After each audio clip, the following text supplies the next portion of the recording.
my wife yelled as I lay motionless on the ground. Walk it off, stop being a baby, my wife's brother stood smirking while her sister accused me of ruining her birthday. But when the paramedics saw I couldn't move my legs, she immediately called for police backup. The MRI would reveal. Walk it off. Stop being a baby, my wife yelled as I lay motionless on the ground. My wife's brother stood smirking while her sister accused me of ruining her birthday. But when the paramedics saw I couldn't move my legs, she immediately called for police backup. The MRI would reveal. You know that feeling when you walk into a room and immediately know you don't belong? That's exactly how I felt standing on Marissa's pool deck, watching the raindrops still clinging to the fancy outdoor furniture like they were scared to let go. Hell, I didn't blame them. I was scared to let go, too, but not of some overpriced patio chair. I was scared of what this whole damn party represented. The concrete under my work boots was slick, and I kept shuffling toward the edge of the pool area, trying to blend into the background like I always did at these family gatherings. My steel-toed boots felt completely out of place against all the designer sandals and boat shoes scattered around the deck. Everyone else looked like they'd stepped out of some country club catalog. And here I was in my wrinkled khakis and company polo, still smelling like the warehouse from my double shift that morning. Tracy was across the yard. And damn, if she didn't look right at home with her people. She had that laugh going, you know, the one where she throws her head back and shows off those perfect white teeth her daddy paid for. She was clutching some fancy cocktail that probably cost more than I made in a day, standing next to her brother Brent and sister Marissa like they were posing for a magazine spread. The golden children, all three of them with their perfect lives and perfect problems. I should have stayed home. Should have told Tracy I was too tired, too busy, too whatever. But you don't say no to the Hendersons when they're throwing a party. Not if you're married to one of them anyway. Not if you want to keep the peace in your own house. The party was in full swing around me. Kids splashing in the pool. Adults networking over wine and cheese that had names I couldn't pronounce. I recognized most of the faces from previous family gatherings. But recognition doesn't equal belonging.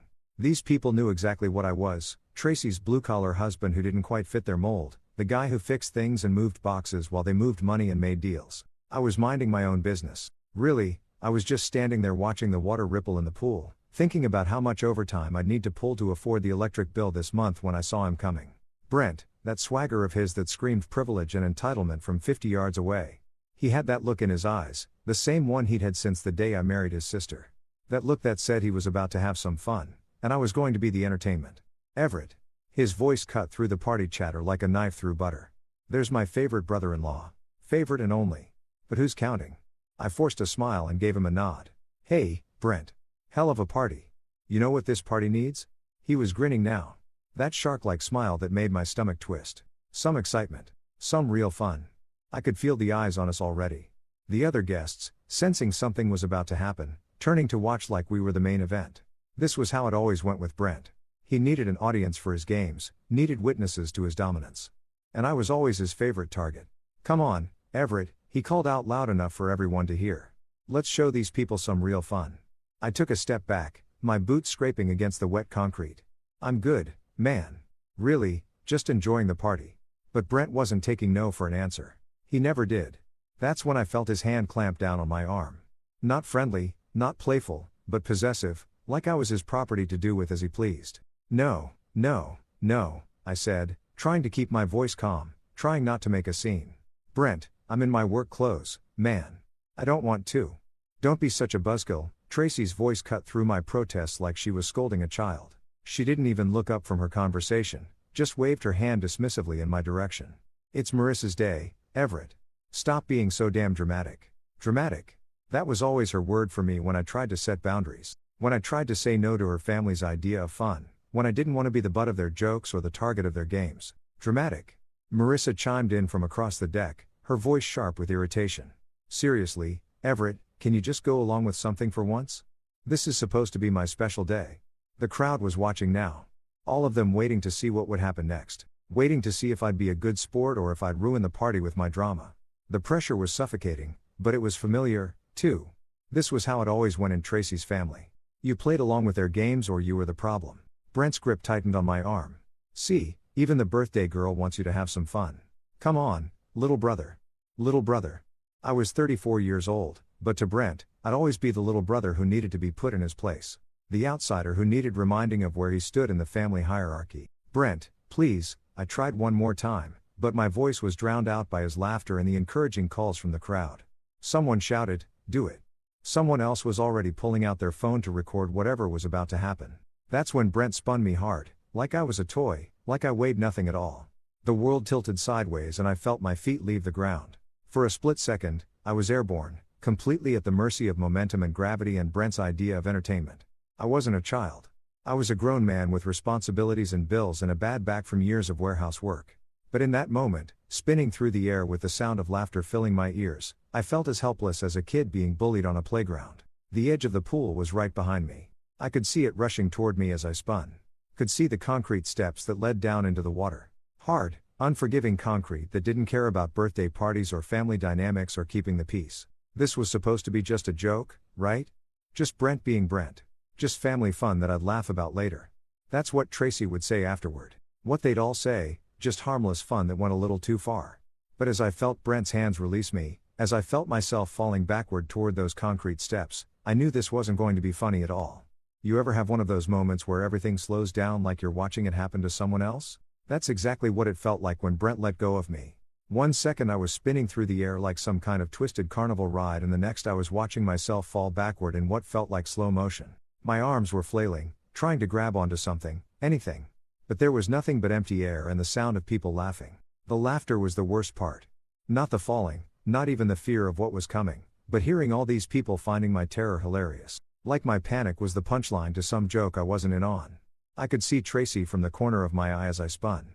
Still holding that damn cocktail. Still wearing that expression like I was embarrassing her just by existing. Her lips were moving, probably complaining to whoever would listen about how I always had to make everything about me. Classic Tracy. Even when I was literally falling through the air, she made it about how it affected her. Time stretched like taffy as I stumbled mid-spin. My work boots trying to find purchase on the wet concrete, but finding nothing but slick surface and gravity pulling me down. My body was completely off balance. Arms windmilling uselessly as I realized with crystal clarity exactly where I was headed. The concrete steps. Jesus Christ. The concrete steps. I'd noticed them earlier when I was trying to stay out of everyone's way. 3 sharp-edged steps leading down into the shallow end of the pool. Expensive-looking stone, probably some fancy Italian marble that cost more than my truck. Beautiful to look at, but hard as hell, and completely unforgiving. My back hit those steps with a sound I'll never forget. Not a thud, not a splash, but a crack. A sharp, definitive crack that seemed to echo across the entire yard like a gunshot. The kind of sound that makes everyone stop talking, even if just for a second. But they didn't stop talking. They didn't even stop laughing. The pain was immediate and absolute. Not like when you bang your shin on a coffee table or stub your toe.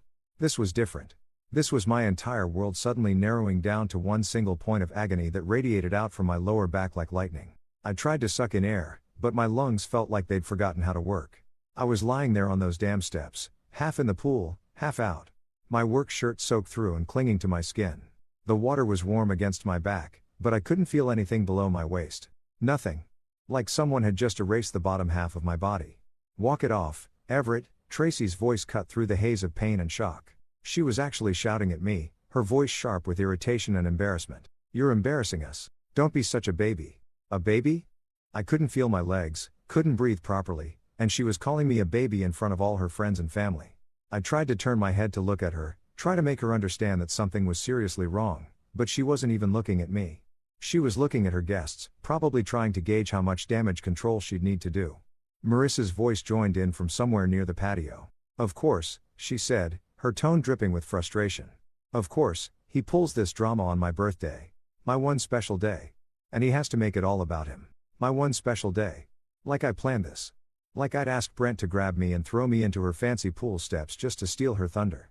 The absurdity of it would have been funny if I could feel anything below my waist.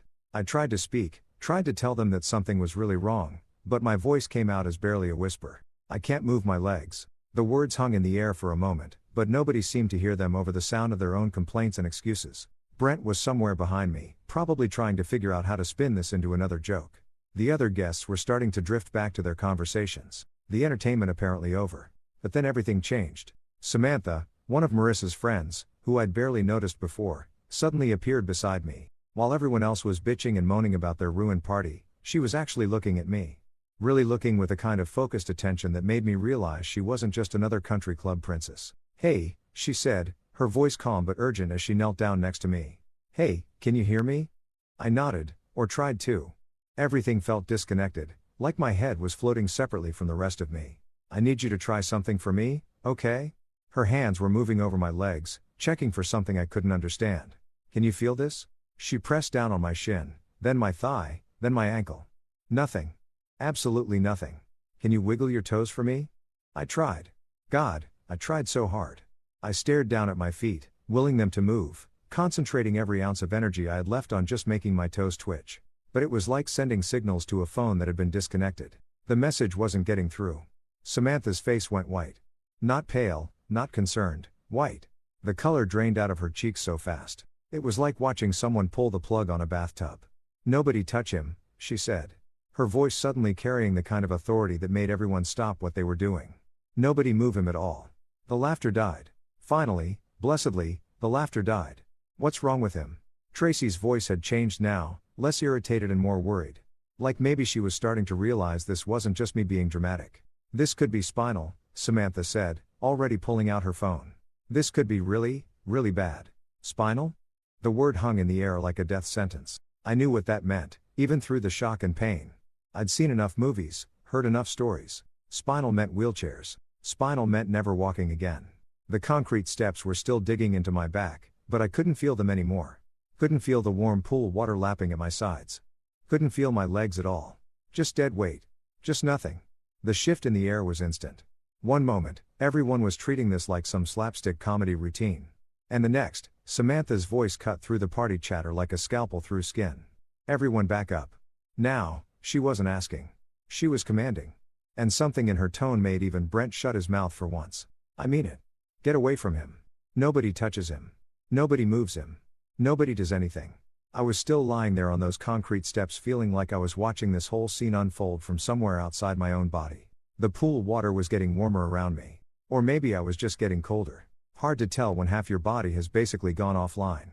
Samantha was crouched next to me, her hands hovering over me, but not quite touching, like I was some kind of bomb that might go off if she made the wrong move. Her face was dead serious now, none of that polite party smile she'd been wearing earlier. What's your name? She asked me, her voice steady and professional. Everett, I managed to croak out. My voice sounded weird, like it was coming from someone else's throat. Okay, Everett. I'm Samantha. I'm a paramedic and I need you to listen to me very carefully. You're going to be okay, but I need you to stay very, very still. Can you do that for me? A paramedic? Thank God. Finally, someone who knew what the hell they were doing instead of just standing around making jokes about my pain. Can you feel this? She touched my leg again, pressing firmly against my calf.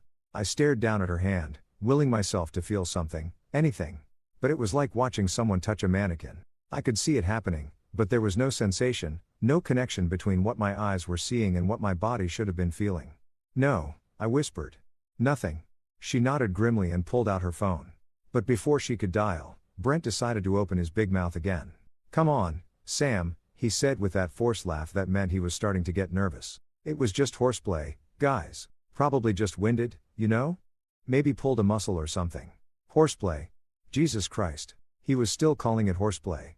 Samantha didn't even look at him. Brent, I need you to shut up and step back right now. Hey, there's no need to be. There's every need. Her voice was ice cold. You just threw a grown man backward into concrete steps. He can't feel his legs. This is not horseplay. This is a medical emergency. And if you don't get out of my way so I can help him, I'm going to have you arrested for interfering with medical care. That shut him up real quick. Brent's face went from cocky to pale in about 2 seconds flat. Good. Maybe now he was starting to understand that this wasn't just another one of his stupid pranks. Tracy, on the other hand, was still in full denial mode. She came stumbling over, that cocktail still clutched in her perfectly manicured hand like it was some kind of security blanket. Samantha, don't you think you're being a little dramatic?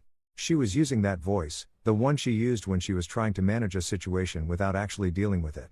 Everett's always been prone to, you know, making things seem worse than they are. He's probably just tired from work. Tired from work? Like exhaustion was what made your legs stop working. Ma'am, Samantha said without looking away from me. Your husband has suffered what appears to be significant spinal trauma. He has no sensation or movement in his lower extremities. This is not fatigue. This is not dramatics. This is a potential life-altering injury that requires immediate medical intervention. Life-altering injury. The words hit me like another punch to the gut. I knew it was bad, but hearing it spelled out like that by someone who actually knew what they were talking about made it real in a way it hadn't been before.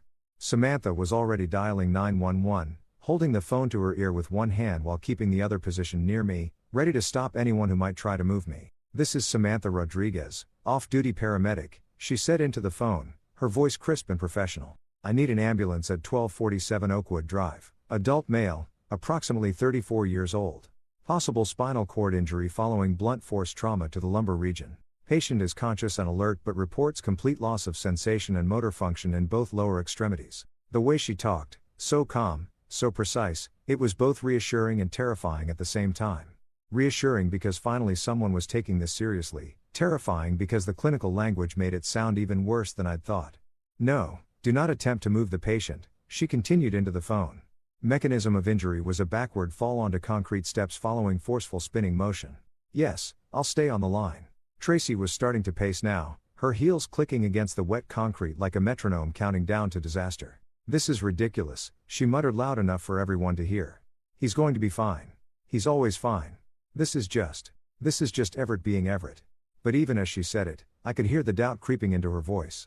Maybe she was finally starting to realize that her husband lying motionless in a pool wasn't normal, even for me. Marissa was standing off to the side, arms crossed, looking like someone had just canceled Christmas. "I can't believe this is happening at my party," she said to no one in particular. "This was supposed to be perfect. Perfect, right? Because my potential paralysis was really just an inconvenience to her birthday celebration." The other guests were starting to cluster together in small groups, whispering among themselves and shooting glances in my direction. Some looked concerned, others just looked uncomfortable, like they weren't sure whether they should leave or stick around for the drama. "How long for the ambulance?" I asked Samantha, surprised by how weak my voice sounded. 5 minutes, maybe less," she said, covering the phone's mouthpiece. "They're sending a full crew with spinal immobilization equipment. You're going to be okay, Everett. We're going to take good care of you." 5 minutes. In 5 minutes, this would all become real in a way that couldn't be denied or explained away. In 5 minutes, the ambulance would show up and everyone would have to admit that this wasn't just me being dramatic or attention-seeking or whatever the hell they'd convinced themselves it was. I could already hear the sirens in the distance, getting louder by the second. The sound of my life changing forever, one wail at a time. The sirens got louder until they were right on top of us, then suddenly cut out, leaving this weird silence that felt heavier than all the noise that had come before. I could hear car doors slamming, radio chatter, the sound of equipment being moved around, professional voices cutting through the suburban quiet like they owned the place. First through the gate was Officer Riley. I could see his name tag when he knelt down next to Samantha. Big guy, probably in his 40s, with the kind of calm demeanor that comes from seeing too much to get rattled by anything. His uniform was crisp, his badge polished, and he had that cop look in his eyes, the one that misses nothing and judges everything. "What do we have here?" he asked Samantha, but his eyes were already scanning the scene, taking in the wet concrete, the pool, the crowd of overdressed people standing around looking uncomfortable. "Adult male, spinal trauma from a fall," Samantha said, still in full professional mode. "Witnessed event. No sensation or movement below the waist." Riley nodded and pulled out a small notebook. "And you are?" "Samantha Rodriguez, paramedic with Metro West. I'm off duty, but I was here when it happened." The ambulance crew came through the gate next. 2 women in matching Navy uniforms, moving with that practiced efficiency that emergency responders get after years of dealing with other people's worst days. The older one, a black woman with silver-streaked hair and kind eyes, knelt down beside me while her partner started unpacking equipment from a bright yellow bag. "Hi there, I'm Cassidy," she said, her voice warm but professional. "I'm going to be taking care of you today." "What's your name, sir?" "Everett," I managed. My mouth felt dry as sand and my voice sounded like it was coming from the bottom of a well. "Okay, Everett, can you tell me what happened here?" This was it. The moment of truth. I could feel everyone's eyes on me, Tracy, Brent, Marissa, all the party guests who'd been laughing just minutes ago. They were all waiting to see what story I'd tell. Probably hoping I'd downplay it, make it sound like an accident, keep the peace like I always did. But lying there on those concrete steps, unable to feel half my body, something had shifted inside me. Maybe it was the pain, maybe it was the fear, or maybe it was just finally having someone, several someones, who were actually listening to me instead of telling me to walk it off. "Brent picked me up and threw me," I said, the words coming out clearer and stronger than I'd expected. I told him no. I told him I didn't want to do it. He grabbed me anyway, spun me around, and threw me backward into these steps. I can't move my legs. The silence that followed was deafening. I could practically hear Tracy's jaw drop, could feel Brent's panic radiating across the deck like heat from a fire. This wasn't the story they wanted me to tell. This wasn't me being a good sport about their family fun. Cassidy nodded calmly and looked over at Officer Riley. You getting this? Every word, he said, scribbling in his notebook. Then he looked up at the crowd. I'm going to need to speak with everyone who witnessed what happened. Nobody leaves until I've gotten statements from all of you. That's when Tracy decided to make her move. She came clicking over in those ridiculous heels, still holding that damn cocktail like it was some kind of prop. Officer, I think there's been a misunderstanding, she said in that voice she used when she was trying to charm her way out of trouble. My husband is he's been working a lot of double shifts lately. He's exhausted. Sometimes when he's tired, he gets a little confused, you know? Confused? She was actually trying to tell a cop that I was confused about what had just happened to my own body. Cassidy didn't even look at Tracy. She was busy checking my pupils with a small flashlight, testing my reflexes, doing all those medical things that were way over my head. Can you wiggle your toes for me, Everett? I tried. Jesus, I tried so hard. I stared down at my feet, willing them to move, concentrating every ounce of energy I had left, but it was like trying to operate a remote control with dead batteries. The signal just wasn't getting through. No, I said, and the word came out smaller than I'd intended. I can't feel them at all. Cassidy exchanged a look with her partner. One of those professional glances that said more than words ever could. Then she looked over at Officer Riley. We need to treat this as a potential assault with serious bodily injury, she said quietly. But not so quietly that I couldn't hear her. This isn't accidental trauma. Based on the patient's account and the mechanism of injury, this appears to be intentional assault. The word hung in the air like a thunderclap. Suddenly, this wasn't just a family incident or a party gone wrong. This was a crime scene. Brent must have heard it, too, because he started backing away from the group. Now, wait just a damn minute, he said, his voice getting higher and more defensive. It was just fooling around. Guys being guys. He's being dramatic like he always is. Sir, I'm going to need you to stay right where you are, Officer Riley said without looking up from his notebook. His voice was calm, but there was steel underneath it. And I'm going to need you to stop talking until I'm ready to take your statement. This is bullshit, Brent muttered, but he stopped moving. Cassidy was attaching some kind of monitoring equipment to my chest while her partner prepared what looked like a long yellow board. Everett, we're going to get you immobilized and transported to the hospital. I'm not going to lie to you, this is serious, but you're in good hands now, okay? She was radioing into dispatch, her voice professional and urgent. Unit 47 requesting police backup at current location. Suspected assault with bodily injury. Patient is a 34-year-old male with apparent spinal cord trauma following alleged physical assault. Everything stopped. The party guests, Tracy's complaining, even Marissa's birthday drama. It all just froze because those words made it official. This wasn't an accident. This wasn't horseplay. This wasn't me being dramatic. This was assault, and everyone at this fancy pool party was about to become a witness in a criminal case. Officer Riley looked up from his notebook and surveyed the crowd with those sharp cop eyes. Like I said, nobody leaves. This is now an active investigation. The blue lights from his patrol car were still flashing, casting everything in alternating shadows and harsh light, making the whole scene look surreal, like something from a TV crime show instead of a birthday party in suburbia. But it was real. Finally, terrifyingly, completely real. The ambulance ride was a blur of sirens, radio chatter, and Cassidy's steady voice talking me through every bump and turn. They had me strapped to that yellow backboard tighter than a Christmas present. My head immobilized between these foam blocks that made me feel like I was trapped in some kind of medical straitjacket. Every pothole we hit sent a jolt through my body that I could feel in my upper back, but nowhere else. A constant reminder that something was seriously, fundamentally wrong with me. East Haven General looked exactly like every hospital I'd ever seen in movies, all glass and concrete and that sterile antiseptic smell that hits you the moment the ambulance doors open. But this wasn't a movie. This was my life. And I was being wheeled through those automatic doors on a gurney, staring up at fluorescent lights that seemed to stretch on forever. The ER was surprisingly quiet for a Saturday evening. Cool, efficient, with that hushed urgency that hospitals do so well. Nurses in colorful scrubs moved around like they had choreographed every step. And everyone seemed to know exactly what they were doing except me. I was just cargo at this point, being transferred from one set of professionals to another like a package being delivered. They wheeled me into a room that smelled like disinfectant and fear. The walls were that hospital beige that's supposed to be calming but just makes everything feel sterile and cold. There was a clock on the wall that ticked loud enough to count off the seconds of my terror and a window that looked out onto the parking lot where normal people were living their normal lives. Dr. Neil Patterson introduced himself while the nurses were hooking me up to various machines that beeped and hummed like some kind of electronic orchestra. He was younger than I'd expected, maybe 45, with graying hair and the kind of calm bedside manner that probably took years to perfect. Everett, I'm Dr. Patterson, he said, pulling up a chair so he could sit at eye level with me. I understand you've had quite an ordeal today. The paramedics filled me in on what happened, but I'd like to hear it from you. Can you tell me about the fall? So I told him again, the whole story. Brent grabbing me, spinning me, throwing me backward onto those concrete steps, the crack I heard when I hit, the way my legs just stopped working. Dr. Patterson listened without interrupting, occasionally making notes on his tablet, nodding in all the right places. We're going to need to get some images, he said when I finished. Starting with an MRI of your spine. I know that sounds scary, but we need to see exactly what we're dealing with before we can make any decisions about treatment. Scary didn't begin to cover it. I'd never had an MRI before, but I'd heard about them. The loud noises, the confined spaces, the way they could see inside your body and tell you things you didn't want to know. But what choice did I have? I couldn't feel my legs, couldn't move anything below my waist.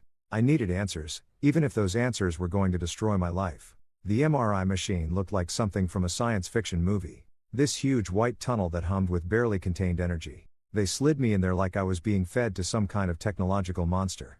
And for the next 45 minutes, I listened to sounds that belonged in a construction site, not a hospital.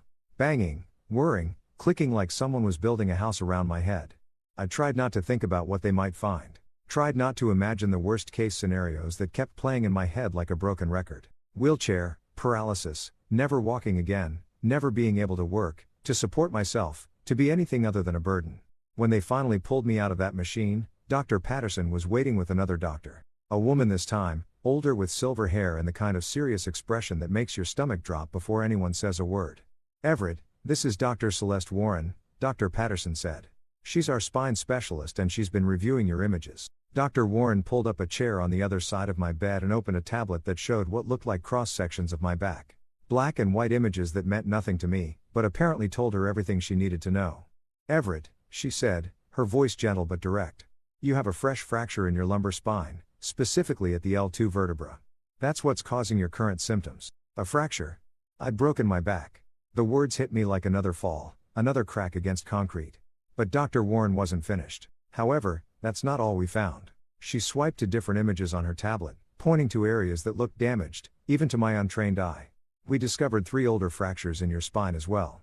L4, T9, and T11. These are old injuries, Everett. Some of them appear to be months old, possibly even years. The room started spinning.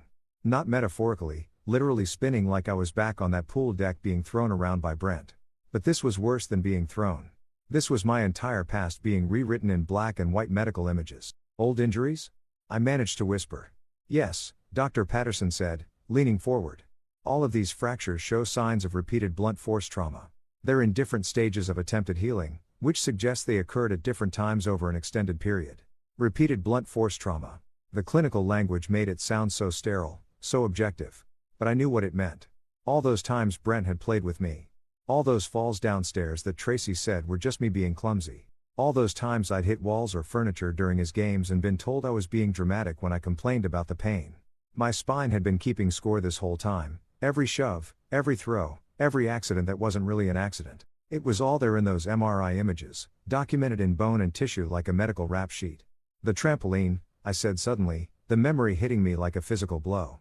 Last summer, Brent said we should wrestle on the trampoline. I fell off, hit the frame. Tracy said I was fine. The stairs, I continued, more memories flooding back. 3 months ago, I fell down the stairs at their house. Brent said I tripped, but he was right behind me. I couldn't sit up straight for a week. Dr. Warren and Dr. Patterson exchanged a look that I was starting to recognize. The look that meant they'd seen this before, that they knew exactly what those old fractures represented. Everett, Dr. Warren said quietly. Your spine is telling us a story, and it's not a story about accidents. The knock on my hospital room door came around 8 that evening. Just as the nurses were switching shifts and the hallway was getting that quiet, settled feeling that hospitals get after visiting hours. I was still processing everything the doctors had told me. Trying to wrap my head around the fact that my own body had been documenting years of abuse without me even realizing it. Everett? A woman's voice, professional but not unkind. I'm Detective Annika Ford with the Metro Police Department. Mind if I come in? Detective Ford was not what I'd expected. Maybe it was all those cop shows on TV, but I'd been picturing some grizzled old guy with a 5 o'clock shadow and a bad attitude. Instead, she was maybe 40, with short natural hair and intelligent brown eyes that seemed to take in everything at once. She wore a simple black blazer and carried herself with the kind of quiet confidence that comes from knowing exactly what you're doing. Officer Riley asked me to follow up on what happened at the party today, she said, pulling up the visitor's chair and settling in like she had all the time in the world. How are you feeling? Like I got hit by a truck, I said, which was probably the most honest thing I'd said all day. Except the truck's name was Brent, and apparently it's been hitting me for years. She smiled at that. Not a happy smile, but the kind of smile that said she'd heard worse stories and wasn't shocked by mine. I've been doing this job for 15 years, Everett.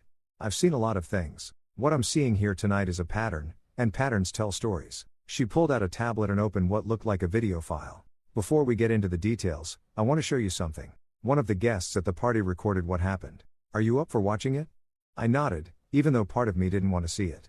Didn't want to watch my own humiliation and pain played back in high definition.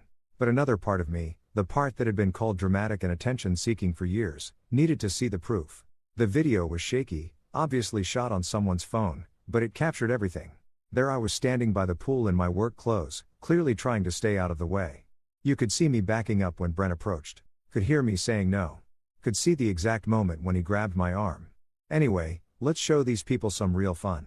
Brent's voice was crystal clear on the recording, loud and boisterous like he was performing for an audience. Then came the spin. Watching it from the outside was somehow worse than living it. I could see how helpless I looked, how completely at Brent's mercy. The way he threw me wasn't playful. It was violent, deliberate, like he was trying to hurt me and didn't care who saw it. The crack when I hit those concrete steps was audible even through the phone's tiny speaker, sharp and final like a gunshot. And then came the worst part, the laughter. So much laughter while I lay there unable to move. Stop being such a baby. Tracy's voice cut through the recording, dripping with contempt and embarrassment. You could see her in the background, rolling her eyes, more concerned about what the other guests thought than about her husband lying motionless in the pool. Detective Ford paused the video. What do you see when you watch this, Everett? I see assault, I said, surprised by how steady my voice sounded. I see my brother-in-law attacking me while my wife stood by and let it happen. That's exactly what I see, too. She made some notes on her tablet. Officer Riley told me you mentioned this wasn't the first time something like this had happened. The doctors showed me your MRI results. 3 old fractures, all consistent with the kind of trauma we just watched. So I told her everything.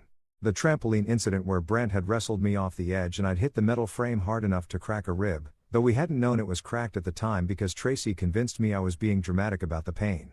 The stairs at Thanksgiving where Brent had accidentally bumped into me from behind and sent me tumbling down a full flight of concrete steps. The pool party 2 summers ago where he'd held me underwater as a joke until I nearly passed out. Every time there was an excuse. Every time it was just Brent being Brent, just family fun that went a little too far. Every time I was the one being too sensitive, too dramatic, too unable to take a joke. What about your wife? Detective Ford asked. What was her reaction to these incidents? That was the hardest part to talk about because while Brent was the one physically hurting me, Tracy was the one who made sure I never fought back, never complained, never stood up for myself. She was the one who convinced me that this was normal, that this was just how her family showed affection. She always took his side, I said. Always. If I complained about getting hurt, she'd tell me I was embarrassing her. If I tried to avoid his games, she'd say I was being antisocial. She made me feel like I was the problem for not wanting to be thrown around by her brother. Detective Ford nodded like she'd heard this story before. That's called enabling, Everett. And in some jurisdictions, it can be considered a form of abuse itself. Your wife had a duty to protect you and instead she participated in a pattern of harm that went on for years. A pattern of harm. That phrase hit me like another revelation because that's exactly what it was. Not a series of accidents or pranks gone wrong, but a deliberate, sustained campaign of violence that had been normalized and excused until I didn't even recognize it as abuse. The good news, Detective Ford continued, is that we have everything we need to make this case. The video evidence is clear and unambiguous. The medical evidence shows a documented pattern of injuries. We have witness statements from the party guests, including the paramedic who treated you. She paused and looked at me directly. Based on the evidence, we're filing charges against Brent for assault with bodily harm. Given the severity of your injuries and the pattern we've uncovered, we're also looking at charges of aggravated assault and potentially domestic violence by proxy. What about Tracy? I asked. That's more complicated, but we're building a case for spousal neglect and obstruction of justice. She actively prevented you from seeking help for previous injuries and created an environment where the abuse could continue unchecked. I felt something I hadn't felt in years, validation. Someone with authority was finally telling me that what had happened to me was wrong, that I wasn't being dramatic or oversensitive, That I deserved better than being used as entertainment by my wife's family. What happens now? I asked. Detective Ford closed her tablet and stood up. Now we make sure this never happens to you again. And we make sure Brent faces consequences for what he's done, not just today, but for years. She handed me her card. If you remember anything else, any other incidents, call me. Your spine has been keeping records, Everett. Now it's time for the legal system to do the same. The news that they'd arrested Brent hit the family like a bomb going off in a quiet neighborhood. I found out around midnight when Tracy came storming into my hospital room. Her face red with fury and her voice shaking with the kind of rage I'd seen her direct at store clerks and restaurant servers, but never quite at me. Do you have any idea what you've done? She hissed, keeping her voice low enough that the nurses wouldn't hear, but loud enough that I got the full force of her anger. They arrested my brother, Everett. They put him in handcuffs in front of the neighbors. Mrs. Henderson was outside watering her plants and saw the whole thing. Mrs. Henderson. Of course, that's what she was worried about, what the neighbors would think, how this would look to her precious social circle. Not that her husband was lying in a hospital bed with a broken spine, but that the family's reputation might take a hit. Tracy, I started, but she cut me off with a wave of her hand. Don't. Just don't. This is exactly the kind of drama I should have expected from you. You couldn't just let it go, could you? Couldn't just accept that it was an accident and move on like a normal person would. An accident. Even now, even with me lying here paralyzed from the waist down, she was still calling it an accident. Like the MRI images showing years of fractures were somehow my imagination. Like the video evidence was some kind of elaborate hoax I'd staged for attention. The doctors found 3 other fractures in my spine, I said, trying to keep my voice calm and reasonable. Old ones, Tracy. From all those other times your brother played with me. This isn't about one incident. This is about years of abuse that you helped cover up. Her laugh was sharp and bitter. The kind of sound that could cut glass. Abuse? Oh, that's rich. You're calling normal family roughhousing abuse now. Jesus Christ, Everett. No wonder you can't handle a real job or make real friends. You're too busy playing the victim to actually live your life. There it was. The same pattern that had kept me trapped for years, turning my pain into my failure, making my injuries into character flaws, making me the problem for getting hurt instead of addressing the person who was doing the hurting. But something was different now. Maybe it was the painkillers. Maybe it was finally having medical professionals and law enforcement take me seriously. Or maybe it was just that I'd hit rock bottom and had nowhere left to fall. Whatever it was, I found myself speaking up in a way I never had before. He threw me into concrete steps, Tracy. On purpose. And you stood there and watched it happen. You told me to walk it off when I couldn't feel my legs. What kind of wife does that? The kind of wife who's married to a man who makes everything about himself, she shot back. Do you know what this is going to do to my family? To my career? I work in public relations, Everett.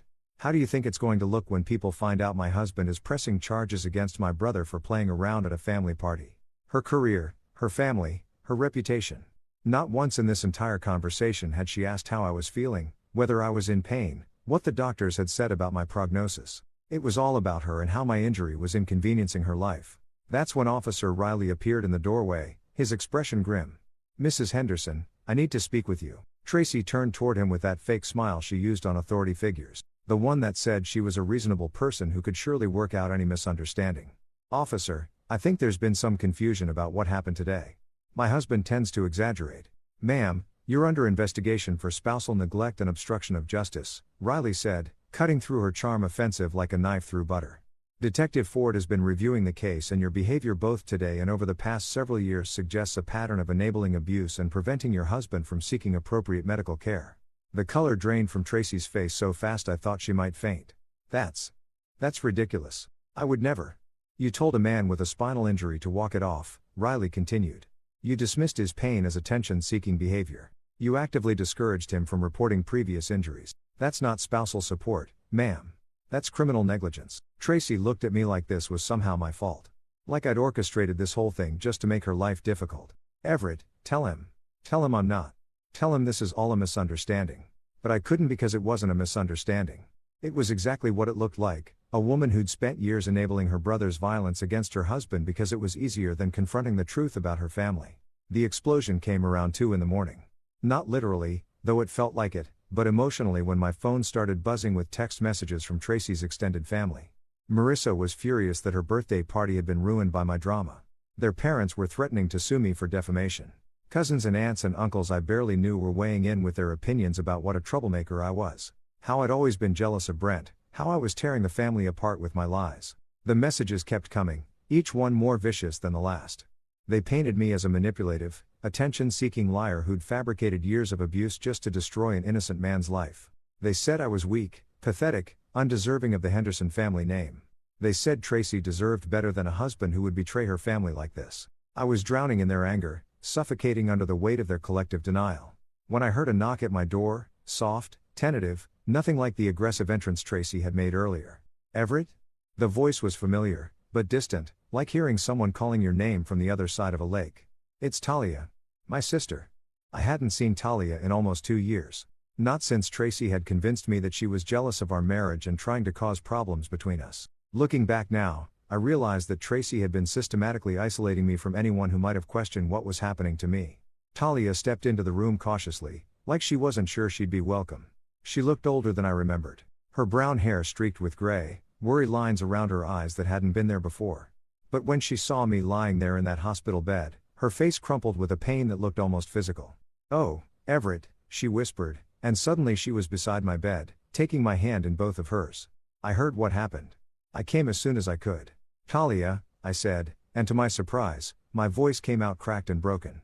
"I'm so sorry for everything, for staying away, for not calling, for..." "Stop," she said firmly. "You don't apologize to me. I should have tried harder to stay in touch. I should have seen what was happening. I always knew something was off about Tracy, about that whole family, but I didn't know how bad it was." She pulled her chair closer to my bed and leaned forward, her eyes intense and focused. "I want you to know something, Everett. I never stopped loving you. I never stopped worrying about you. And I never believed for 1 second that you deserved the way they treated you. For the first time in years, maybe for the first time since I'd married Tracy, someone from my family was telling me that I mattered, that I was worth protecting, that I deserved better than what I'd been getting. And for the first time since this whole nightmare started, I cried." The surgery came 3 days later. Dr. Warren explained it like she was talking about fixing a car engine, rods and screws and fusion procedures that would stabilize my spine and hopefully give me the best shot at walking again. Best shot being the operative phrase because nobody could promise me anything except pain and a long road to recovery. I woke up from the anesthesia feeling like I'd been hit by that same truck all over again.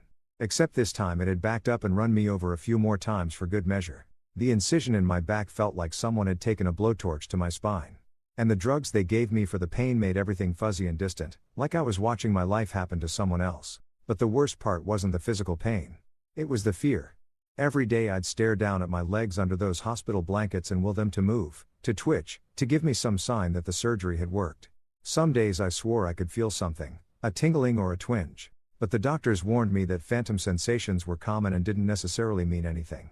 That's when Dr. Amelia Rojos entered my life like a drill sergeant in scrubs. She was maybe 5'0", but carried herself like she could bench press a pickup truck, with graying hair pulled back in a no-nonsense ponytail and the kind of direct stare that made you sit up straighter even when you were lying flat on your back. "Everett," she said on our first day. "I'm your physical therapist and I'm going to tell you something right now that might piss you off. This is going to be the hardest thing you've ever done in your life. There are going to be days when you want to quit, when you want to give up and accept that this is as good as it gets. But I'm not going to let you." She was right about it being hard. Jesus Christ, was she right? The first week, all we did was try to get me sitting up without passing out. My balance was shot. My core strength was non-existent. And every movement felt like my spine was being twisted with a wrench. I threw up twice the first day just from the effort of staying upright. "Your body remembers pain," Dr. Rojos would say during the sessions that left me sweating and shaking. "Now we need to teach it to remember strength." Meanwhile, Dr. Priya Jain was working on my head while Dr. Rojos worked on my body. She was younger than I'd expected for a trauma counselor, maybe 35, with kind eyes behind wire-rimmed glasses and a voice that made you feel like you could tell her anything. "You weren't weak," she told me during one of our sessions. "You were systematically manipulated to believe you deserved the treatment you received. That's not weakness, Everett. That's psychological abuse. And it's just as real as the physical injuries." She helped me put words to things I'd never been able to articulate. The way Tracy would gaslight me into thinking my pain wasn't real. The way Brent's games always seemed to escalate when I tried to set boundaries. The way the whole family would close ranks and make me feel crazy for objecting to behavior that any normal person would recognize as abusive. The breakthrough came 6 weeks after surgery. I was in the physical therapy room, strapped into this contraption that was supposed to help me learn to balance again when Dr. Rojos told me to try to stand. I'd been trying to stand for weeks with no success, my legs hanging like dead weight, no matter how hard I concentrated. But something was different that day. When I focused all my energy on pushing down through my feet, I felt something. Not normal sensation, not anything close to what I used to feel, but something, a connection between my brain and my legs that hadn't been there before. Holy shit, I whispered as I managed to support some of my own weight for about 3 seconds before collapsing back into the safety harness. Dr. Rojos was grinning like she'd just won the lottery. Did you feel that? I felt something, I said. And for the first time since this whole nightmare started, I felt something else, too. Hope. The courthouse was nothing like I'd expected. Maybe I'd watched too many legal dramas, but I'd pictured something grand and intimidating. Instead, it was just a regular building with fluorescent lights and worn carpet that smelled like old coffee and anxiety. But walking into that courtroom with my cane and my unsteady gait felt like walking into the most important moment of my life. Brent's lawyer was exactly what you'd expect from someone defending a rich kid's assault case: expensive suit, slicked back hair, and the kind of condescending smile that said he thought this whole thing was beneath him. During opening statements, he painted Brent as a fun-loving family man whose harmless prank had been blown out of proportion by an oversensitive brother-in-law with a history of dramatic behavior. "Ladies and gentlemen of the jury," he said, gesturing toward Brent like he was showcasing a prize pupil. This was nothing more than typical family horseplay that unfortunately resulted in an accident. My client never intended to cause harm. And the prosecution's attempt to criminalize normal sibling behavior is frankly ridiculous. Normal sibling behavior. Even in a courtroom, they were still trying to make this my fault for not being able to take a joke. But then the evidence started rolling in and their story fell apart like a house of cards in a hurricane. The prosecutor, a sharp woman named Sandra Martinez, methodically laid out the case piece by piece. First came the video footage from the party, played on a big screen where everyone could see exactly how violent Brent's prank had been. The courtroom was dead silent as they watched me being spun and thrown like a rag doll. You could hear Brent's laughter on the recording, could see the deliberate force he used, could watch the exact moment my body slammed into those concrete steps. There was nothing playful about it. Then came Dr. Warren with the MRI images. She put up those black and white pictures of my spine on a screen and walked the jury through each fracture like she was reading a medical textbook. 3 previous fractures, all consistent with blunt force trauma. L4, T9, T11. These injuries occurred over a period of several years and show a clear pattern of repeated abuse. When it was my turn to testify, I was terrified my voice would shake or I'd stumble over my words. But as I sat in that witness chair looking out at the jury, something clicked. These people deserved to hear the truth. Not the sanitized family version, not the victim blaming I'd been fed for years, but the actual truth about what had happened to me. I told them about the trampoline incident, the stairs, the pool games that weren't really games. I explained how every injury had been dismissed. Every complaint had been turned back on me as evidence of my weakness or dramatic nature. Brent didn't just hurt me that day at the pool, I said, my voice steady and clear. He'd been hurting me for years, and my wife's family had been teaching me that it was my fault for not being tough enough to take it. Dr. Jane's testimony was devastating. She explained trauma bonding, gaslighting, and the psychological manipulation that keeps abuse victims trapped in cycles of violence. She made it clear that my reluctance to fight back or report previous incidents wasn't weakness. It was a predictable response to sustained psychological abuse. The jury deliberated for less than 3 hours. When they read the verdict, guilty on all counts, Brent's face went white. His lawyer immediately started talking about appeals, but the judge wasn't having it. "Mr. Henderson," Judge Patricia Monroe said, looking directly at Brent, "you have shown a pattern of violence toward your brother-in-law spanning several years. Your actions were deliberate, calculated, and resulted in serious bodily harm. This court sentences you to 5 years in state prison." Tracy got 18 months probation and court-ordered counseling for enabling abuse. As they led Brent away in handcuffs, Judge Monroe's closing words echoed through the courtroom. "You mocked his pain, dismissed his suffering, and treated him as less than human. But he survived your cruelty, and now justice has been served." 18 months later, I'm standing in my own kitchen making coffee in my own apartment, and I still can't quite believe this is my life now. The place isn't much, a 1-bedroom in a decent neighborhood with hardwood floors that creak when I walk and windows that actually let in sunlight, but it's mine. Nobody here tells me I'm being dramatic when I need to rest my back. Nobody dismisses my pain or makes jokes about my limp. The limp is permanent, according to Dr. Warren. Some days it's barely noticeable. Other days I need the cane to get around without looking like I'm drunk. But I'm walking, against all odds. Against the initial prognosis that had me preparing for life in a wheelchair. I'm walking on my own 2 feet. The job at the Metro Men's Outreach Center started as volunteer work. Something Dr. Jane suggested to help me process my own trauma by helping others work through theirs. Turns out there are a lot of guys out there who've been told their pain doesn't matter. who've been convinced that speaking up about abuse makes them weak or dramatic. You taught me to trust the quiet ones, Samantha told me last week when she stopped by the center. She's working as a trauma nurse now at East Haven General, and she makes a point of really listening to patients who aren't making a lot of noise about their pain. The ones who say they're fine when they're clearly not fine. You taught me that quiet doesn't mean okay. I still get emails from Tracy. She's in therapy now, court ordered at first, but she says she's continuing it voluntarily. Her messages have evolved from angry blame to something that might eventually resemble an apology, though we're not there yet. Her latest email accused me of wrecking everything by pressing charges, but there was less venom in it than before. Maybe that's progress. I don't respond to her messages anymore. Dr. Jane calls it protective boundaries, and I call it sanity. I didn't wreck anything. I just finally told the truth about what was already broken. The MRI scans are framed on my wall. Now, I know that sounds weird, but hear me out. Those black and white images of my fractured spine aren't just medical records. They're proof. Proof that I wasn't making it up, wasn't being dramatic, wasn't weak for not fighting back. Every crack in those vertebrae is documentation of survival. Sometimes people ask me if I'm angry about the years I lost, the pain I endured, the family that threw me away rather than acknowledge what they'd done to me. The honest answer is that some days I am angry, but mostly I'm just grateful. Grateful that Samantha knew what she was looking at when I couldn't move my legs. Grateful that Dr. Warren could read the story my spine was telling. Grateful that Detective Ford believed me when I finally found the courage to speak up. I was told to walk it off, to stop being a baby, to quit making everything about me. Now I walk on my own terms, at my own pace, toward a future I'm building for myself. Every step I take is proof that they were wrong about me. My spine may have been broken, but my voice is whole now, and that makes all the difference.